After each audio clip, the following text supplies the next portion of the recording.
அனைத்து நண்பர்களுக்கும் பிறைசூடன் சார்பாக அன்பான வணக்கங்கள். இந்த வீடியோ பிடித்திருந்தால் லைக் பண்ணுங்கள், ஷேர் பண்ணுங்கள், கமெண்ட் பண்ணுங்கள், மறக்காமல் சப்ஸ்கிரைப் பண்ணுங்கள். வாங்க வீடியோ பார்ப்போம். ஆட்சியில் அமர வைக்கும் அகண்ட சாம்ராஜ்ய யோகம் இந்த 4 லக்கணத்திற்கு மட்டும்தான் கிடைக்க போகுது. அதை பற்றி தான் நாம் பார்க்க போகிறோம். மிதுன லக்கணம், சிம்ம லக்கணம், விருச்சிக லக்கணம், மீனம் ஆகிய ராசிகளுக்கு மட்டுமே இந்த அகண்ட சாம்ராஜ்ய யோகம் அமையும். ஜோதிடத்தில் யோகம் என்ற சொல்லுக்கு சேர்க்கை என்று பொருளாகும்.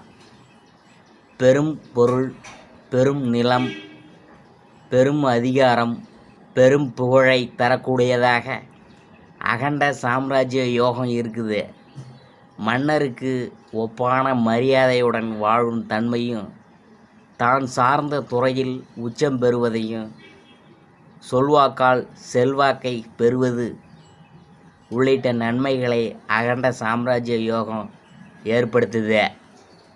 அகண்ட சாம்ராஜ்ய யோகம் உருவாக ஒருவரது சாதகத்தில் குரு பகவான் ஒரு கேந்திரம் மற்றும் மறு திரிகோணத்திற்கு அதிபதியாக வர வேண்டும்.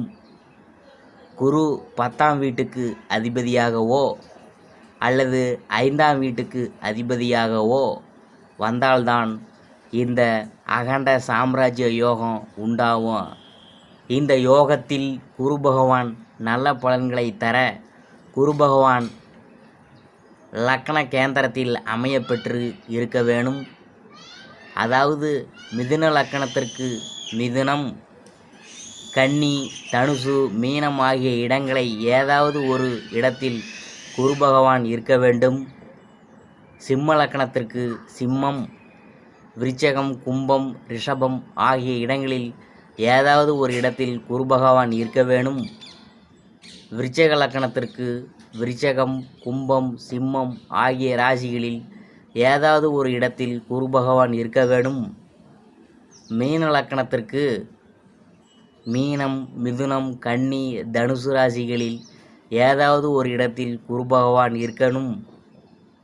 தனாதிபதி, பாக்கியாதிபதி, லாபா அதிபதி ஆகிய கிரகங்களில் 2 பேர் ஆட்சி மற்றும் உச்சம் பெற்றவர்களாக இருக்க வேண்டும். இப்படி அமையப்பெற்ற ஜாதகர்கள் அடக்கி ஆளும் யோகம் பெற்றவர்களாக இருப்பாங்க.